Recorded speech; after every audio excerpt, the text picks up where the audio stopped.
हड़ताल। क्या आपने कभी सोचा है कि आपके घर में रखा सोना, जिसे आप केवल एक गहना मानते हैं, उसकी कीमत हर दिन क्यों बदलती है? आज 17 जुलाई 2025 को जब हम सोने के भाव पर चर्चा कर रहे हैं, तो इसके पीछे कई आर्थिक कारक काम करते हैं। सिर्फ भारतीय बाजार ही नहीं, बल्कि वैश्विक घटनाएं भी सोने की कीमतों को प्रभावित करती हैं, और इसमें भारतीय रिजर्व बैंक आरबीआई द्वारा तय की गई रेपो रेट की भूमिका भी बहुत महत्वपूर्ण होती है। ये सिर्फ एक संख्या नहीं, बल्कि पूरे आर्थिक माहौल का प्रतिबिंब होती है। सोने की चमक हमेशा से भारतीयों के लिए एक आकर्षण का केंद्र रही है।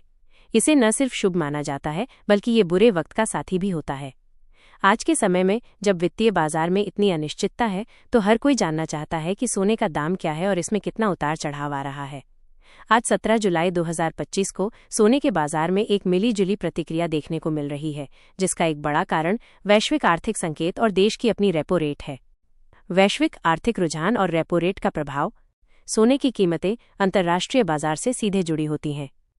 डॉलर का मजबूत होना या कमजोर होना, वैश्विक भू राजनीतिक तनाव और दुनिया की बड़ी अर्थव्यवस्थाओं जैसे अमेरिका, चीन, यूरोपीय संघ में आर्थिक विकास की दर, ये सभी कारक सोने के भाव को प्रभावित करते हैं। जब वैश्विक स्तर पर अनिश्चितता बढ़ती है, तो निवेशक सुरक्षित निवेश के रूप में सोने की ओर रुख करते हैं, जिससे उसकी मांग और कीमत बढ़ती है। इसके विपरीत, जब अर्थव्यवस्थाएं स्थिर और मजबूत होती हैं, तो निवेशक इक्विटी या अन्य जोखिम भरे एसेट में निवेश करना पसंद करते हैं, जिससे सोने की मांग कम हो सकती है। भारत में आरबीआई की रेपो रेट वैश्विक रुझानों के साथ मिलकर घरेलू बाजार की तरलता और निवेश के माहौल को निर्धारित करती है। एक स्थिर या घटती रेपो रेट अक्सर बाजार में धन की उपलब्धता बढ़ाती है, जिससे सोने में निवेश के लिए अधिक पूंजी उपलब्ध हो सकती है। घरेलू कारक और रेपो रेट का सीधा असर।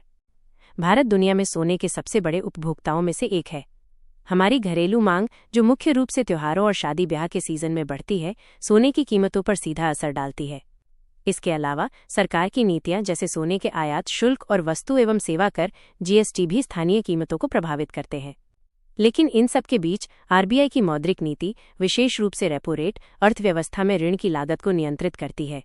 जब रेपो रेट कम होती है, तो बैंकों के लिए आरबीआई से पैसा लेना सस्ता हो जाता है, जिससे वे ग्राहकों को कम ब्याज दरों पर ऋण दे पाते हैं। ये ऋण लेने को बढ़ावा देता है, जिससे बाजार में तरलता बढ़ती है और लोगों के पास खर्च करने या निवेश करने के लिए अधिक पैसा होता है, जिसका एक हिस्सा सोने में भी जा सकता है। निवेश के रूप में सोना और रेपो रेट की भूमिका। लोग सोने में निवेश क्यों करते हैं? इसका जवाब है सुरक्षा और महंगाई के खिलाफ बचाव। जब महंगाई बढ़ती है और पैसे की क्रय शक्ति कम होती है, तो लोग सोने को एक सुरक्षित विकल्प मानते हैं। ये एक सेफ हेवन एसेट है। हालांकि सोने पर कोई ब्याज या लाभांश नहीं मिलता, इसलिए इसकी तुलना अन्य निवेश विकल्पों जैसे फिक्स्ड डिपॉजिट या बॉन्ड से की जाती है।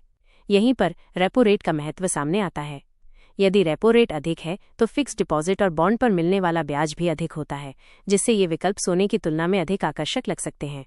इसके विपरीत, यदि रेपो रेट कम है, तो पारंपरिक बचत विकल्पों से मिलने वाला रिटर्न घट जाता है, जिससे सोने में निवेश का आकर्षण बढ़ जाता है। बाजार की धारणा और रेपो रेट की हलचल। बाजार की धारणा यानी निवेशकों का समग्र मूड भी सोने की कीमतों को काफी प्रभावित करता है। खबरें, अफवाहें और बाजार विशेषज्ञों की भविष्यवाणियां अक्सर निवेशकों के व्यवहार को बदल देती हैं। जब आरबीआई अपनी मौद्रिक नीति समिति एमपीसी की बैठकें आयोजित करता है और रेपो रेट पर कोई निर्णय लेता है, तो बाजार में तुरंत हलचल मच जाती है। यदि रेपो रेट में कटौती की उम्मीद होती है, तो अक्सर सोने के प्रति सकारात्मक माहौल बनता है, क्योंकि इससे अर्थव्यवस्था में निवेश और खर्च बढ़ने की उम्मीद होती है। वहीं अगर रेपो रेट में बढ़ोतरी की संभावना हो, तो ये सोने के लिए नकारात्मक संकेत हो सकता है, क्योंकि इससे अन्य संपत्तियों पर रिटर्न बढ़ सकता है। विभिन्न खरीदारों पर रेपो रेट का असर। सोने के खरीदार कई तरह के होते हैं। कुछ ज्वेलरी के लिए खरीदते हैं, कुछ निवेश के लिए, और कुछ बड़े संस्थान भी होते हैं।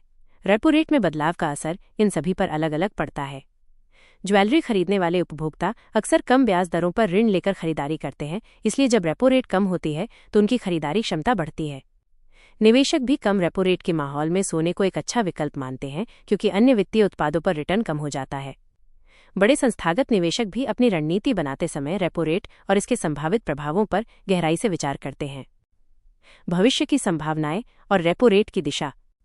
सोने के भविष्य के रुझान को समझने के लिए हमें आर्थिक संकेतकों, भू राजनीतिक घटनाओं और केंद्रीय बैंकों की नीतियों पर नजर रखनी होगी। क्या महंगाई बढ़ेगी या घटेगी? क्या वैश्विक व्यापारिक संबंध सुधरेंगे या बिगड़ेंगे? क्या बड़ी अर्थव्यवस्थाएं मंदी की ओर जा रही हैं या विकास की? इन सभी सवालों के जवाब सोने के भविष्य के मार्ग को तय करेंगे। भारत में आरबीआई का रेपो रेट पर अगला निर्णय भी बहुत महत्वपूर्ण होगा। यदि आरबीआई विकास को बढ़ावा देने के लिए रेपो रेट को स्थिर रखता है या और कम करता है तो ये सोने के लिए सहायक हो सकता है। इसके विपरीत यदि महंगाई को नियंत्रित करने के लिए दरें बढ़ाई जाती हैं तो सोने पर दबाव आ सकता है। आज के काल्पनिक सोने के भाव 17 जुलाई 2025। तो 17 जुलाई 2025 को सोने का भाव क्या रहा? एक काल्पनिक परिदृश्य में आज भारतीय बाजार में सोने में मामूली तेजी देखी गई है, जिसका मुख्य कारण वैश्विक स्तर पर बढ़ती अनिश्चितता और घरेलू स्तर पर स्थिर आर्थिक संकेत है। 24 कैरेट सोना 99.9% शुद्धता, लगभग 72,500 रुपये प्रति 10 ग्राम। 22 कैरेट सोना 91.6% शुद्धता, लगभग 67,800 रुपये प्रति 10 ग्राम। ये कीमतें सांकेतिक हैं और स्थानीय बाजार, मेकिंग चार्जेस और जीएसटी के कारण इनमें थोड़ा अंतर हो सकता है। आज की ये वृद्धि वैश्विक शेयर बाजारों में कुछ कमजोरी और मुद्रास्फीति की चिंता के कारण आई है, जिसके चलते निवेशक एक बार फिर सोने की ओर आकर्षित हुए हैं। कम रेपो रेट का माहौल, जो बैंकों को सस्ता ऋण लेने की अनुमति देता है, अप्रत्यक्ष रूप से निवेशकों को सोने में निवेश करने के लिए भी प्रोत्साहित कर रहा है, क्योंकि अन्य सुरक्षित विकल्पों पर रिटर्न अपेक्षाकृत कम है। खरीदारों के लिए सलाह: रेपो रेट को समझें। यदि आप सोना खरीदने की सोच रहे हैं तो केवल आज के भाव पर ही ध्यान न दें, बल्कि उन व्यापक आर्थिक कारकों को भी समझें जो इसकी कीमतों को प्रभावित करते हैं। वैश्विक घटनाएं, घरेलू नीतियां और सबसे बढ़कर भारतीय रिजर्व बैंक की रेपो रेट पर नजर रखें। रेपो रेट का सीधा संबंध बाजार में तरलता और ब्याज दरों से है, जो अंततः सोने की मांग और आपूर्ति को प्रभावित करता है। हमेशा प्रमाणित डीलरों से ही सोना खरीदें और हॉलमार्क देखकर ही खरीदारी करें।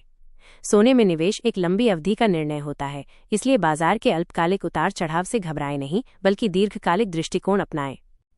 आज 17 जुलाई 2025 को सोने का बाजार हमें एक बार फिर याद दिलाता है कि ये सिर्फ एक धातु नहीं, बल्कि एक जटिल आर्थिक समीकरण का हिस्सा है। रेपो रेट जैसे मौद्रिक उपकरण इस समीकरण का एक अभिन्न अंग है, जो सोने की चमक और उसकी कीमत को सीधे प्रभावित करते हैं। इसलिए जब भी आप सोने का भाव देखें तो सिर्फ कीमत पर नहीं, बल्कि उन व्यापक आर्थिक संकेतों पर भी ध्यान दें जो इसे आकार देते हैं। ये समझना ही आपको एक बेहतर और सूचित निवेशक बनाएगा।